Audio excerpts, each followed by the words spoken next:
Yes sir. बच्चों जैसा कि आपको पता है हम लोग पत्र लेखन पढ़ रहे हैं। तो पत्र लेखन के अंतर्गत हमने कल ये जाना था कि पत्र कैसे लिखा जाता है। इस क्रम में आज हम ये जानेंगे कि पत्र के कितने प्रकार होते हैं।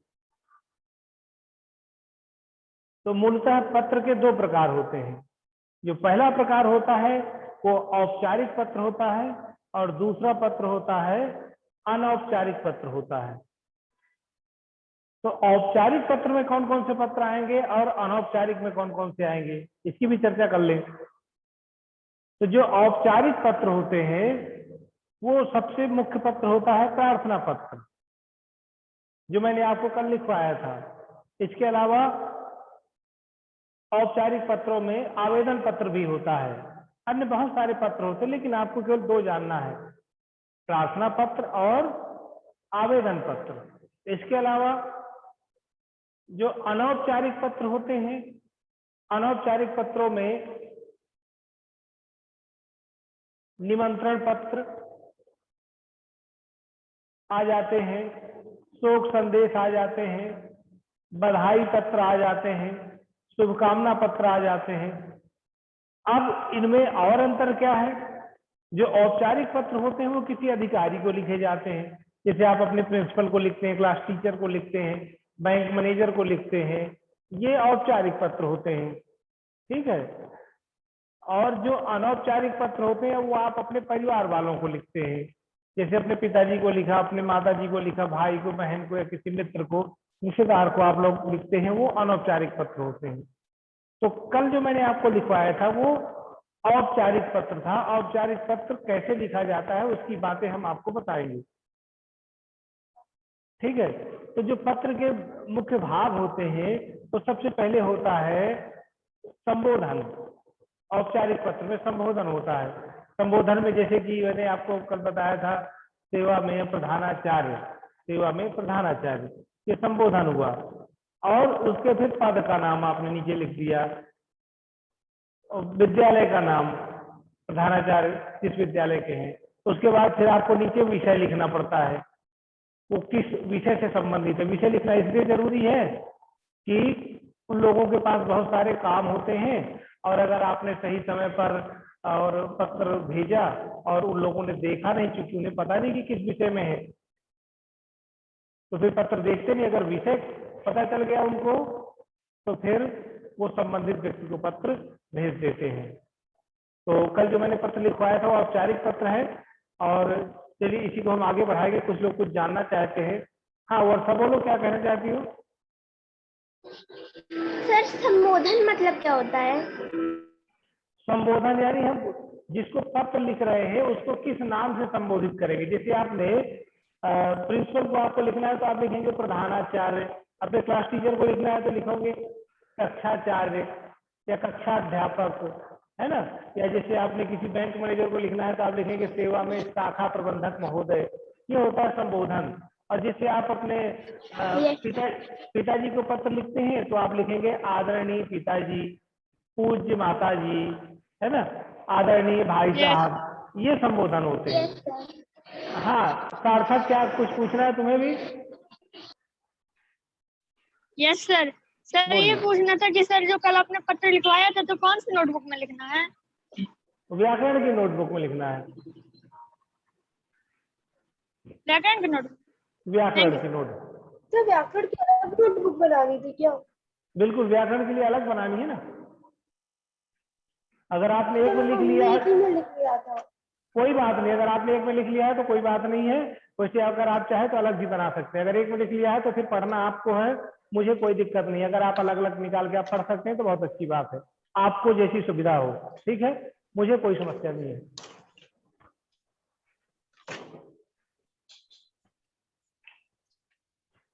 तो आज की डेट है 27। पत्र लेखन में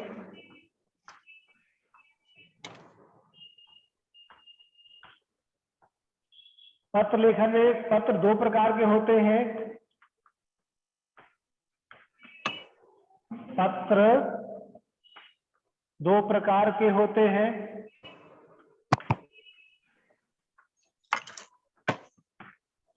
तो पहला है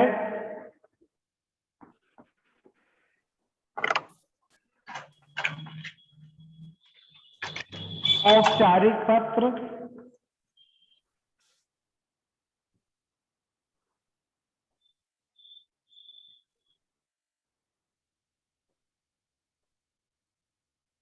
और दूसरा है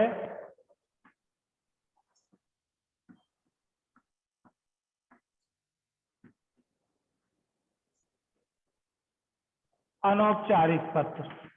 ठीक है, अब इस औपचारिक पत्र में कौन कौन से आते हैं वो भी हम लिखे दे रहे हैं।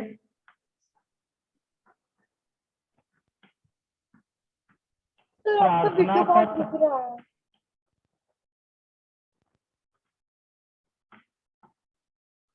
क्या हुआ? प्रार्थना पत्र और दूसरा है आवेदन पत्र।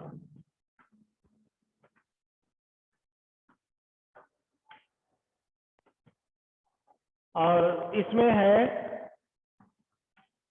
पारिवारिक पत्र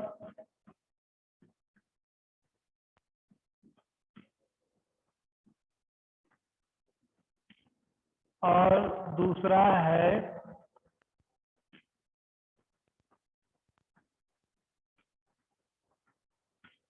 बधाई पत्र। इसके अलावा बहुत सारे पत्र हैं इनमें। औपचारिक पत्र में बहुत सारे पत्र कार्यालयीय पत्र के अंतर्गत आ जाएंगे। ठीक है, इसके अलावा व्यवसायिक पत्र भी उसी में आ जाएंगे। और ये जो अनौपचारिक पत्र हैं, इसमें पारिवारिक पत्र, बधाई पत्र, शुभकामना पत्र, शोक पत्र, इस तरह के पत्र, इसमें निमंत्रण पत्र, शादी ब्याह के जो होते हैं, ये सब बताए जा सकते हैं। लेकिन आपके कक्षा 7 में केवल हम इतने बताएंगे। औपचारिक पत्र में प्रार्थना पत्र और आवेदन पत्र बताएंगे, और अनौपचारिक पत्र में पारिवारिक पत्र और बधाई पत्र बताएंगे।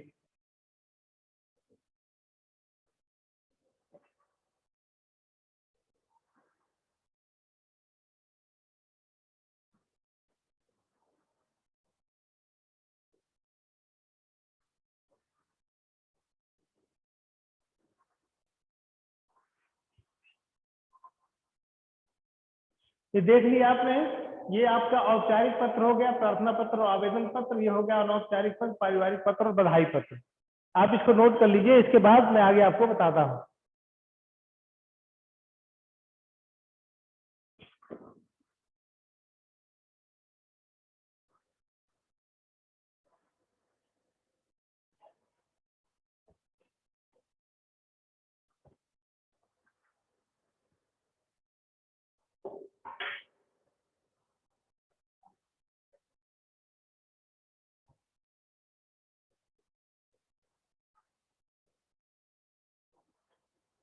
चलिए, यहाँ तक किसी को कुछ पूछना है?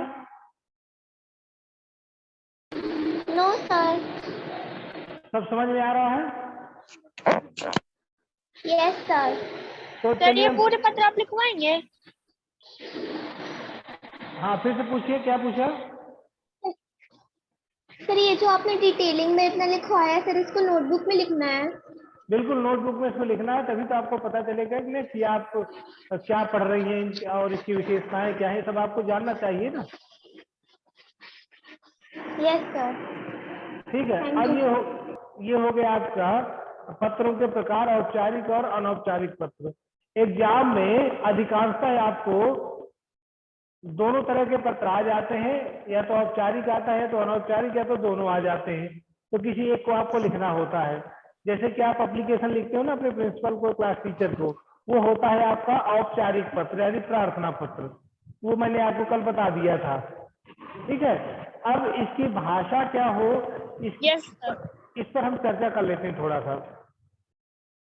जो आपका औपचारिक पत्र होता है, इसमें आप इधर उधर की बातें नहीं लिखेंगे।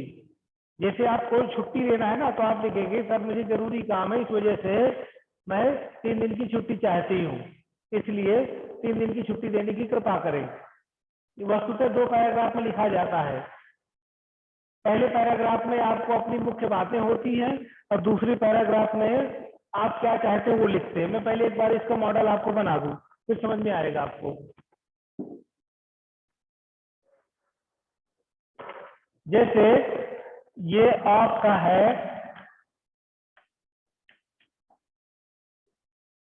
औपचारिक पत्र। औपचारिक पत्र सबसे पहले आप लिखते हो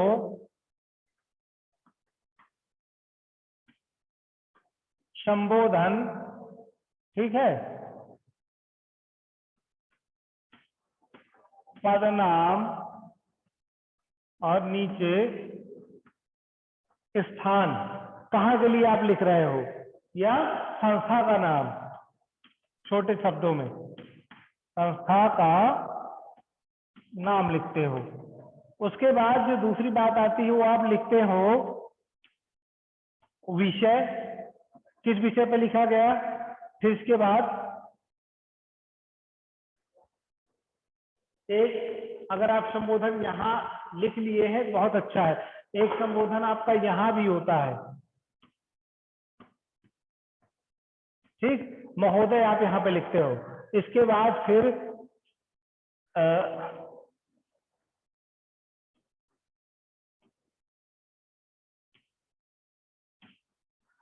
मुख्य बात आप लिखते हो कि आप का मैटर क्या है, पूरा मैटर आप यहाँ पे लिखते हो। और फिर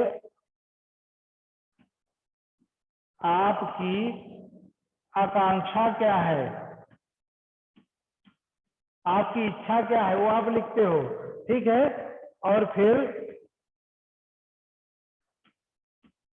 अपना परिचय और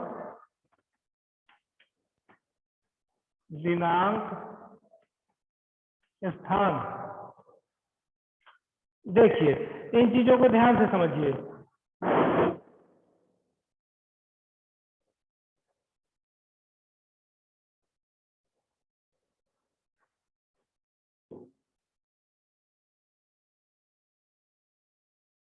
हाँ बोलो सर। सर इसको सर प्लीज रिपीट कर दीजिए सर एक बार जो आपने सब लिखा है। सर इसको सर इसको नोटबुक में लिखना है कि जो भी आपने लिखवाया है। नहीं नोटबुक नहीं लिखना है, केवल इसको समझना है अच्छे से, ठीक है। ये केवल समझा जाता है, हर चीज लिखी नहीं जाती है। Sir sir sir sir sir sir हाँ बोलिए। सर इसको एक बार रिपीट कर दीजिए। बिल्कुल, सबसे पहले लिखा है ऊपर पदनाम, जैसे कि सर आप मैथ लिखते का हो। क्वेश्चन नंबर 3 एक्सरसाइज 2.3 बता दीजिए। पहले सुनिए इसको। सबसे ऊपर लिखा है पदनाम, जैसे आप लिखते हो प्रधानाचार्य, तो पदनाम हो गया। फिर नीचे स्थान या संस्था का नाम, यानी जिस स्कूल के प्रधानाचार्य हैं तो नीचे स्कूल का नाम लिख दिया, और वो स्कूल कहाँ पर स्थित है ये लिख दिया, सदगुरु पब्लिक स्कूल चित्रकूट। उसके बाद फिर नीचे विषय लिखा जाता है। विषय का मतलब ये है कि आप टीसी कटवानी है तो टीसी के विषय में लिखिए, छुट्टी चाहिए तो छुट्टी के विषय में लिखिए, ठीक है, या आपको फीस माफ करवानी है, या आपको नया एडमिशन लेना है, जो भी आपको करना है विषय लिखिए, ताकि प्रधानाचार्य जी संबंधित व्यक्ति को पत्र भेज दें। अगर छुट्टी चाहिए तो क्लास टीचर को भेज देंगे पत्र, वही आपका एप्लीकेशन। अगर आपको फीस जमा करनी है, टीसी कटवानी है, तो संबंधित क्लर्क को, बाबू को भेज दी जाएगी, भेज दिया जाएगा आपको यह पत्र। इसीलिए विषय लिखना बहुत जरूरी है। प्रिंसिपल को पता होना चाहिए कि पत्र मुझे किसे भेजना है, तो विषय देख के ही भेज देते हैं, क्योंकि सबके पास इतना समय नहीं होता पढ़ने का। फिर नीचे महोदय, ये आप लिख सकते हैं, किसी में भी कोई दिक्कत नहीं। अगर पुरुष प्रधानाचार्य है तो महोदय, और अगर महिला प्रधानाचार्य है या महिला पदाधिकारी को आपने लिखा है तो लिखेंगे आप महोदया। फिर नीचे मुख्य बात, यानी आपका विषय क्या है। जैसे आप छुट्टी लेना है तो मेरे बहन की शादी है, सेवा में विनम्र निवेदन है कि मेरी बहन की शादी है, इसलिए मैं 3 दिनों तक विद्यालय नहीं आ पाऊंगी। ये आपने पैराग्राफ में लिख दिया जो मुख्य बात है। फिर नीचे वाले पैराग्राफ में आप लिखेंगे अतः मुझे 3 दिन की छुट्टी चाहिए, अतः मुझे 3 दिन की छुट्टी देने की कृपा कीजिए। यानी जो आप चाहते हैं वो नीचे लिखें, और जो आपका मुख्य बात विषय है ऊपर लिखें। यानी 2 पैराग्राफ में एप्लीकेशन आपका होता है, और इसमें केवल उतनी बातें लिखें जितने में आप मैसेज दे सके कि मेरे बहन की शादी है इसलिए मैं 3 दिन विद्यालय नहीं आ पाऊंगी। ये नहीं लिखना है कि मेरी जो सबसे बड़ी वाली बहन है वो बीए में पढ़ती है और उसका पिछले कुछ महीनों से शादी की बातचीत चल रही थी, अब मम्मी पापा ने शादी करने का तय किया है, इसलिए इस तारीख को फलाने जगह से शादी है। ये सब आपको नहीं लिखना है, केवल संक्षेप में आपको संदेश देना है, ताकि आपको दुनिया की पंचायत उसमें नहीं लिखना है। ठीक। और नीचे आपकी क्या है, आपको चाहिए छुट्टी, तो आप लिखा आता है मुझे 3 दिन की छुट्टी चाहिए। ओके।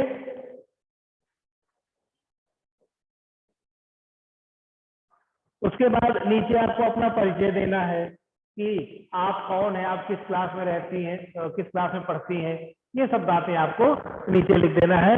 और नीचे दिनांक और स्थान, यानी पत्र आपने किस तिथि को लिखा है और किस स्थान से लिखा है, ये नीचे भी लिख देना है।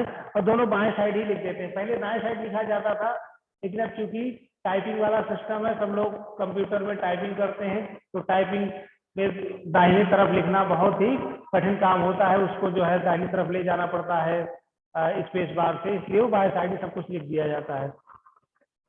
तो उम्मीद है यहाँ तक समझ में आ गया होगा, और अगर कुछ समझ में नहीं आए तो पूछिए आप लोग। आ गया है, सब समझ में आ गया। सब समझ में आ गया है। तो पत्र लिखते वक्त आपको ध्यान यही रखना है कि आप बहुत ही सरल भाषा में, सहज भाषा में, अनुशासित भाषा में, कम से कम शब्दों में अपनी बात आप लिखेंगे। कोई भी वाक्य, कोई भी शब्द अनावश्यक नहीं होना चाहिए जिसकी वहां पर जरूरत ना हो, केवल हमें जरूरी बातें लिखनी होती है। तो ये हो गया आपका औपचारिक पत्र। औपचारिक पत्र में प्रार्थना पत्र। प्रार्थना पत्र के बाद जो दूसरा पत्र है वो है आपका आवेदन पत्र। तो मैं आपका आवेदन पत्र आपको कल बताऊंगा, और वैसे आवेदन पत्र की जरूरत क्यों होती है उसकी भी चर्चा करेंगे, और फिर अनौपचारिक पत्रों में क्या क्या होता है उसकी भी हम चर्चा करेंगे। ठीक। सर इसके स्क्रीनशॉट ले सकते हैं क्या? सर इसके स्क्रीनशॉट ले सकते हैं? समझ में नहीं आई बात, फिर से बोलिए। बोल रहा सर इसका स्क्रीन सर बोल रहे कि स्क्रीनशॉट ले सकते हैं। बिल्कुल स्क्रीनशॉट लेने को बोल, बिल्कुल स्क्रीनशॉट ले लीजिए। और वैसे भी मैं वीडियो आपको सेंड करूंगा, रिकॉर्ड हो रहा है, सेंड करूंगा, तो आप लोग अपने स्तर से इसको देख भी सकते हैं। ठीक है, लिख लिया, लिख लिए है ना? तो कोई अब यहाँ पे समस्या तो नहीं है, ये बन जाएगा। आपको कल मैंने लिखवा भी दिया था, और जब अगली क्लास आएगी तो मैं आपको बताऊंगा इसमें आवेदन पत्र के बारे में, और पारिवारिक पत्रों के बारे में भी आपको बताऊंगा कैसे लिखे जाते हैं। ठीक है, तो आज की क्लास समाप्त करें हम। सर पेपर कब से स्टार्ट होंगे? पेपर का बहुत जल्दी शेड्यूल आ जाएगा, कब स्टार्ट होगा। उम्मीद है कि ये जो है सितंबर के सेकेंड हाफ में शुरू हो सकता है, सितंबर के सेकेंड हफ्ते में, सेकेंड वीक में शुरू हो सकता है। ठीक है सर ऑफलाइन हो सकता है ना? क्या? फिर आके देना पड़ेगा। ऑनलाइन होगी कि ऑफलाइन? ये ऑफलाइन एग्जाम होगा आपका। स्कूल खुलेंगे क्यों सर? देखिए, स्कूल खुलने के बारे में भी जल्दी ही सूचना मिलेगी। देखिए, एमपी सरकार जैसे ही इस संबंध में कोई आदेश करेगी तो आपको बता दिया जाएगा।